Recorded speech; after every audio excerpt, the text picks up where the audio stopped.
21వ అధ్యాయము. తరువాత యెరూషలేమునకు సమీపించి ఒలివ చెట్ల కొండ దగ్గర ఉన్న బేత్పగేకు వచ్చినప్పుడు యేసు తన శిష్యులలో ఇద్దరిని చూచి, మీ ఎదుటనున్న గ్రామమునకు వెళ్ళుడి. వెళ్ళగానే కట్టబడియున్న ఒక గాడిదయు దానితోనున్న ఒక గాడిద పిల్లయు మీకు కనబడును. వాటిని విప్పి నా యొద్దకు తోలుకుని రండి. ఎవడైనను మీతో ఏమైనను అనిన ఎడల అవి ప్రభువునకు కావలసియున్నవని చెప్పవలెను. వెంటనే అతడు వాటిని తోలిపెట్టునని చెప్పి వారిని పంపెను. ప్రవక్త వలన చెప్పబడినది నెరవేరునట్లు ఇది జరిగెను. అదేమనగా, ఇదిగో, నీ రాజు సాత్వికుడై గాడిదను భారవాహక పశువు పిల్లయైన చిన్న గాడిదను ఎక్కి నీ యొద్దకు వచ్చుచున్నాడని సియోను కుమారితో చెప్పుడి అనునది.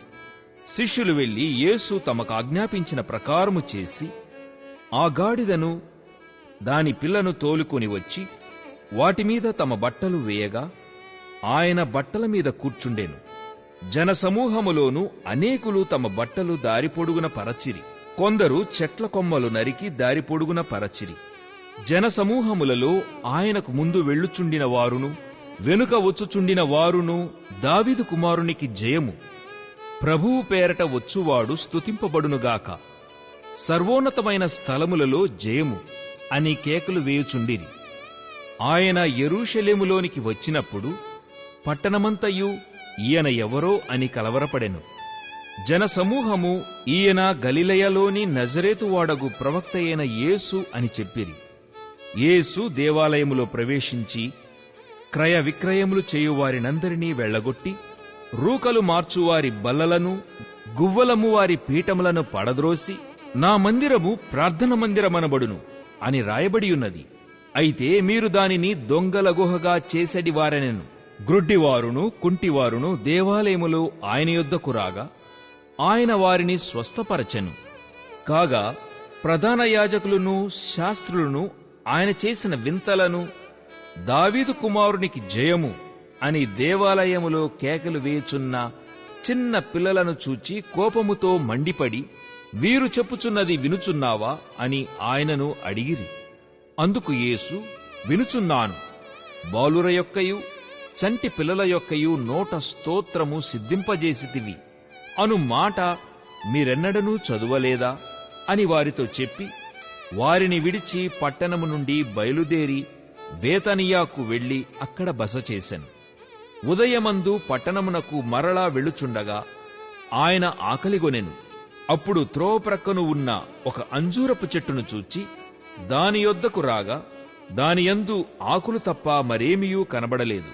గనుక దానిని చూచి, ఇక మీదట ఎన్నటికినీ నీవు కాపు కాయకుందువుగాక అని చెప్పెను. తక్షణమే ఆ అంజూరపు చెట్టు ఎండిపోయెను.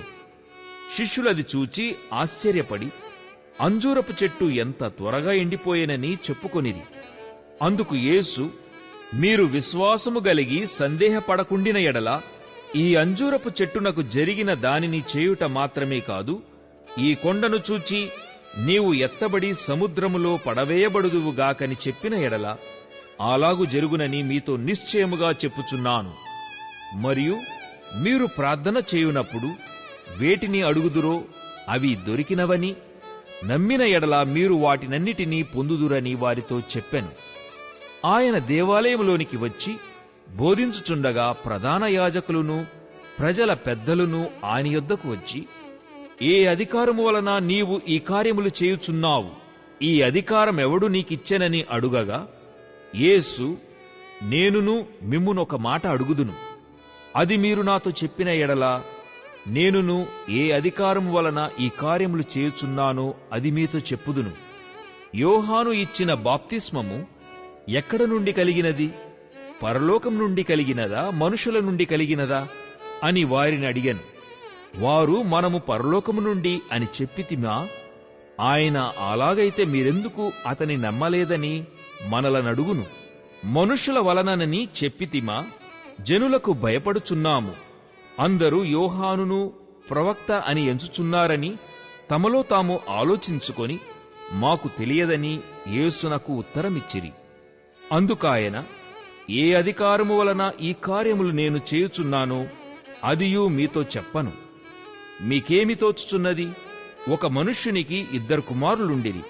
అతడు మొదటివాని వద్దకు వచ్చి, కుమారుడా, నేడు పోయి ద్రాక్షతోటలో పనిచేయుమని చెప్పగా, వాడు పోను అని ఉత్తరమిచ్చెను గాని పిమ్మట మనస్సు మార్చుకొని పోయెను. అతడు 2వ వాని వద్దకు వచ్చి ఆ ప్రకారమే చెప్పగా, వాడు అయ్యా పోదుననెను గాని పోలేదు.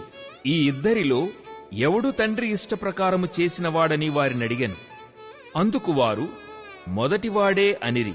యేసు, సుంకరులను వేశ్యలును మీకంటే ముందుగా దేవుని రాజ్యములో ప్రవేశించుదరని మీతో నిశ్చయముగా చెప్పుచున్నాను. యోహాను నీతి మార్గమున మీ యొద్దకు వచ్చెను, మీరతనిని నమ్మలేదు. అయితే సుంకరులను వేశ్యలును అతనిని నమ్మిరి. మీరు అది చూచియు అతనిని నమ్మునట్లు పశ్చాత్తాపపడకపోతిరి. మరి ఒక ఉపమానము వినుడి. ఇంటి యజమానుడొకడుండెను. అతడు ద్రాక్షతోట నాటించి దాని చుట్టూ కంచె వేయించి అందులో ద్రాక్షల తొట్టి తొలిపించి గోపురము కట్టించి కాపులకు దాని గుత్తకిచ్చి దేశాంతరము పోయెను. పండ్లకాలము సమీపించినప్పుడు పండ్లలో తన భాగము తీసుకొని వచ్చుటకు ఆ కాపుల యొద్దకు తన దాసులనంపగా, ఆ కాపులు అతని దాసులను పట్టుకొని ఒకని కొట్టిరి, ఒకని చంపిరి, మరి ఒకని మీద రాళ్లు రువ్విరి. మరలా అతడు మునుపటి కంటే ఎక్కువ మంది ఇతర దాసులను పంపగా, వారు వీరిని ఆ ప్రకారమే చేసిరి. తుదకు నా కుమారుని సన్మానించెదరనుకొని తన కుమారుని వారి యొద్దకు పంపెను. అయినను ఆ కాపులు కుమారుని చూచి, ఇతడు వారసుడు, ఇతనిని చంపి ఇతని స్వాస్థ్యము తీసుకొందము రండని తమలో తాము చెప్పుకొని అతని పట్టుకొని ద్రాక్షతోట వెలుపట పడవేసి చంపిరి. కాబట్టి ఆ ద్రాక్షతోట యజమానుడు వచ్చినప్పుడు ఆ కాపులనేమి చేయుననెను.